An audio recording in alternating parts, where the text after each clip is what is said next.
99% लोगों को मिसकंसेप्शन होता है कि उनका एसिड बढ़ रहा है। एक्चुअल में एसिड 99% कम हुआ होता है। बहुत ही कम केसेस हैं जिनका एक्चुअल में एसिड बढ़ा होता है। अगर आपकी स्टमक में एसिड कम है, जी हाँ कम है, ये खुला रह जाता है। अब हुआ क्या, आपको आई डकार, डकार ने उस एसिड को मारा ऊपर। आप बोलते हैं मुझे एसिड रिफ्लक्स, इसको इंग्लिश में गर्ड नाम की डिजीज बोला जाता है, पंजाबी में बोलते हैं तेजाब। क्यों बन रहा है? क्योंकि वो एक वॉल्व खुला रह गया। आपने एक बहुत सिंपल सा टेस्ट करना है और आप बोलेंगे 5 मिनट में पूरी जिंदगी की प्रॉब्लम सॉल्व हो गई।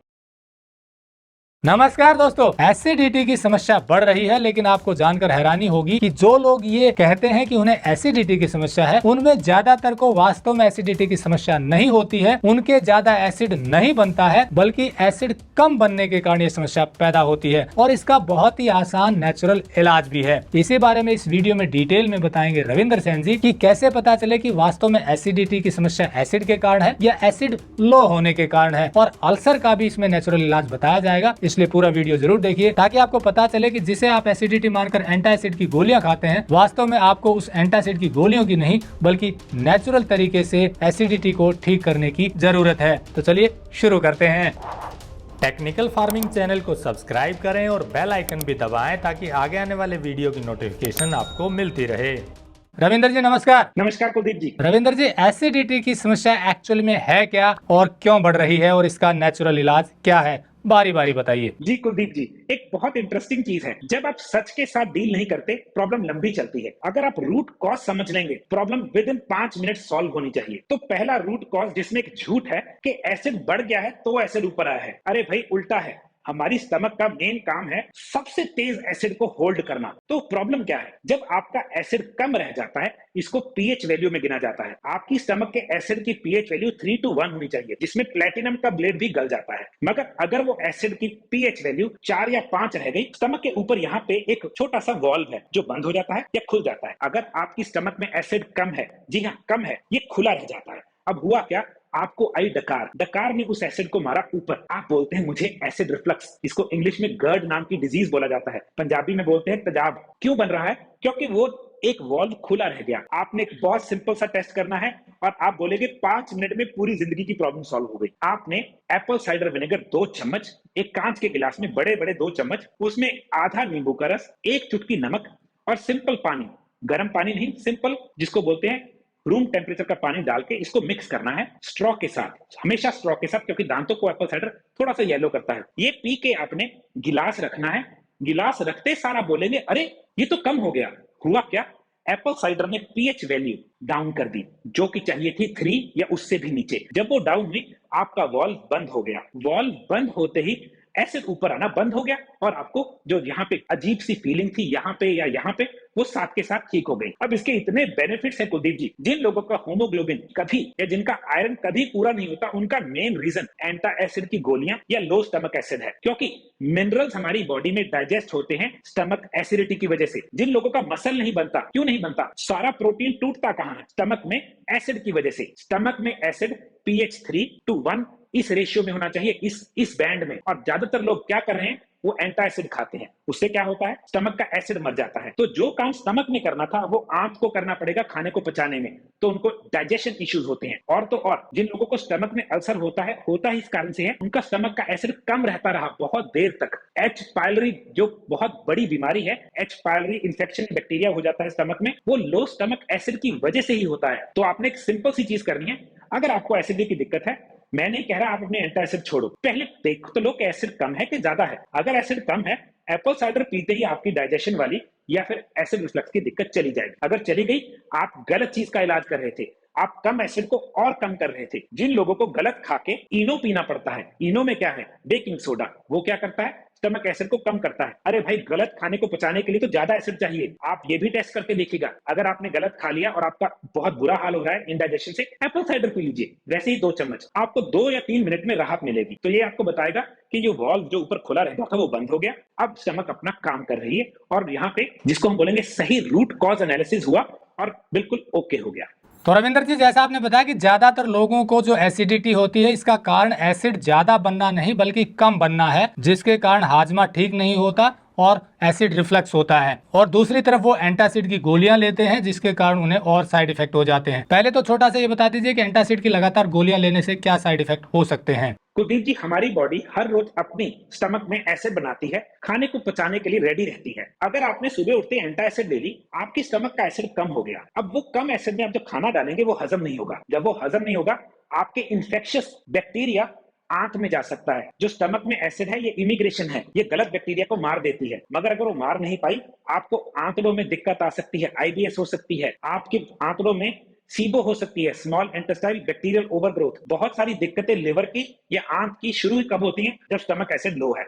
तो पहली चीज तो ये होती है। दूसरा, आपके स्टमक में अल्सर हो सकता है क्योंकि एसिड कम हो गया है। तीसरा, आपको एच पायलोरी इन्फेक्शन हो सकती है, बैक्टीरिया हो सकता है। तो ये तो थे कि एंटासिड लगातार लेने से ये दिक्कतें आ सकती हैं। अब सवाल ये है कि जिनको वास्तव में ही एसिड ज्यादा बनता है उसके क्या सिम्टम्स हैं और उसका क्या इलाज है। कुलदीप जी, बहुत कम लोग आज तक मुझे मिले जिनके एसिड ज्यादा बनता है। उनको गलती से भी अगर नींबू या एप्पल साइडर पिला दो, उनका मुंह लाल हो जाता है और उनके कानों में बहुत गर्मी आने लग जाती है सीधा एप्पल साइडर पीते ही। तो उन लोगों को पता होता है उनका एसिड बढ़ रहा है, उनको खा के एसिड में रिलीफ मिलता है। या फिर उनको लोग बोला जाता है कि बेकिंग सोडा, जैसे थोड़ा सा सोने के पहले आधे गिलास पानी में quarter of tea spoon baking soda ले लें। मगर 99% लोगों को मिसकंसेप्शन होता है कि उनका एसिड बढ़ रहा है। एक्चुअल में एसिड 99% कम हुआ होता है। बहुत ही कम केसेस हैं जिनका एक्चुअल में एसिड बढ़ा होता है। तो आपका ये अनुभव है कि बहुत कम लोगों को ज्यादा एसिड बनने की समस्या रहती है, और उसमें जो इलाज आपने बताया एक बार फिर रिपीट कर दीजिए कि बेकिंग सोडा और नींबू कितना लेना है। जिन लोगों के एसिड ज्यादा, सच में ज्यादा है, जो कि बहुत कम परसेंटेज है, उनको पानी में,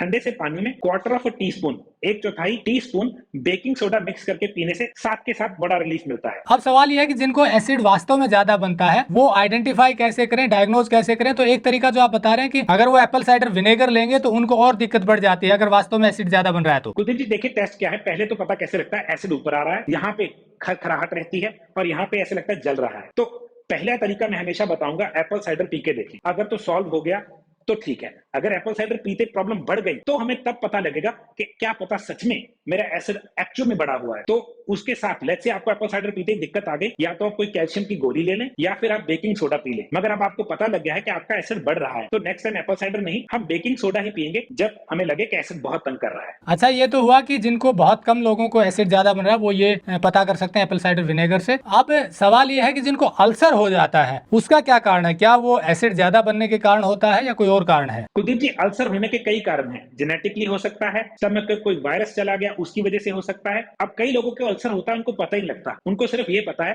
कि उनका पेट दुखता है जब खाली पेट होते हैं, खाना खा के ठीक लगता है। बहुत सिंपल सा तरीका है, 2-3 नींबू निचोड़ में खाली गिलास में खाली पेट पीना है। अगर जाते ही बहुत दर्द हुआ, आपके स्टमक में एसिड है, आप चेक करवा सकते हैं। अब दर्द होते सार ही, ताकि दर्द ना रहे, बेकिंग सोडा पी लीजिए। ये तो हो गया टेस्ट पता करने का कि क्या स्टमक में अल्सर है। अब अगर आपके स्टमक में अल्सर है, दिक्कत क्या है? स्टमक का काम था एसिड को होल्ड करना, मगर वही एसिड जब अल्सर को टच करता है तो बहुत दर्द होता है। तो इसका इलाज उल्टा है। आपने कोई एप्पल साइडर नहीं लेना, आपने कोई भी नींबू नहीं लेना, आपने पत्ता गोभी का जूस निकालना है, उसमें क्लोरोफिल होता है। या फिर आपने व्हीट ग्रास लेना है, आपने वो पीना है। क्लोरोफिल एक ऐसी चीज है जो स्टमक में अल्सर को ठीक कर सकती है। इन लोगों को दिक्कत है, ये फास्टिंग नहीं कर सकते। क्यों? फास्टिंग करते ही एसिड अल्सर को टच करेगा, बहुत दर्द होगा। तो इनको पहले हम बोलते हैं क्लोरोफिल वाली चीज, व्हीट ग्रास, मोरिंगा, या सबसे बढ़िया तरीका पत्ता गोभी का जूस पी के धीरे धीरे दिन में थोड़ी थोड़ी देर बाद पिए, ताकि वो अल्सर धीरे धीरे हील कर जाए। हील करने के बाद फिर आप दोबारा अल्सर ना हो, उस वक्त आप एप्पल साइडर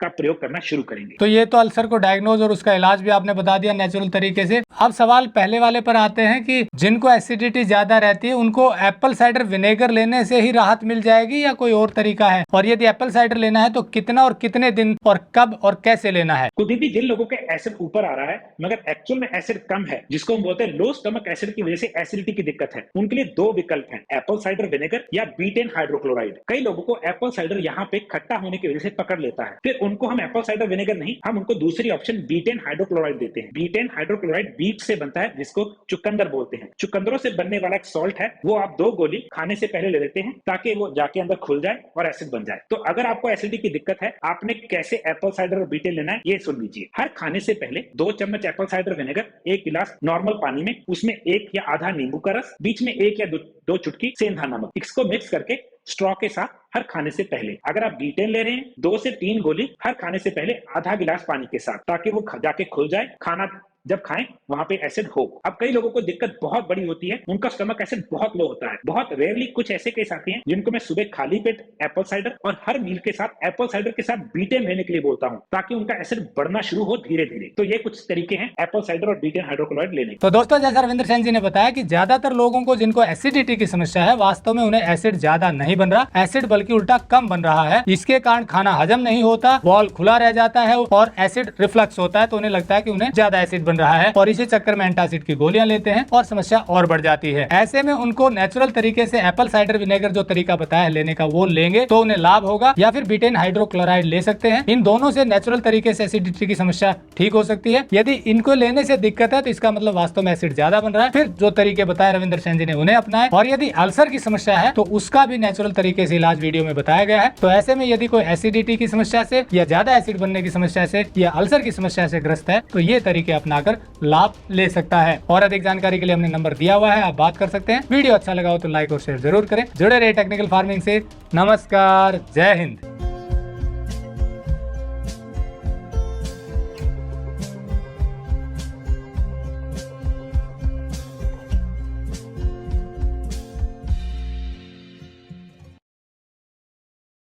अगर आपको यह वीडियो पसंद आया है तो ज्यादा से ज्यादा लाइक और शेयर जरूर करें। साथ ही चैनल को सब्सक्राइब करना ना भूलें।